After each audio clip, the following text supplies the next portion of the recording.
Nazim Shah sells sugarcane juice. To cope with the unabated load shedding, he has installed a Peter engine at his sugarcane crushing machine.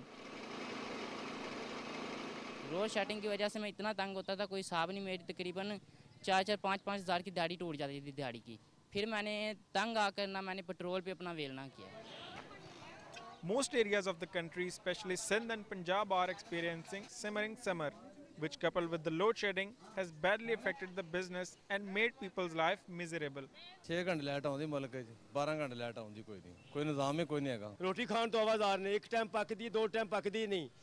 UPS लवाइए या अपना load shedding पूरी करिए या अपने बच्चों को रोटी खवाइए। Local कंपनियों को पैसे दें ताकि वो अपनी बिजली वगैरह दोबारा बनाएं और आवाम को दे दें, बस बात खत्म। ये अपने पैसे खुद खा जाते हैं लेके उनको पेमेंट नहीं करते, तो वो लोग क्या करें।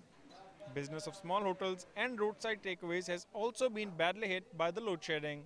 पंखे ऑफ हो गए हैं, अब ये 3 घंटे बाद आनी है, तो यहाँ पे कस्टमर बैठने को तैयार ही नहीं होता। वो कहता है यार यहाँ लाइट तो है नहीं, चलो भी आगे चलते हैं। सारा दिन हम गर्मी में काम करते हैं, ये एक घंटा सिर्फ एक लंच टाइम का होता है, लेकिन वो भी बस लोड शेडिंग की वजह से बुरा हाल होता है।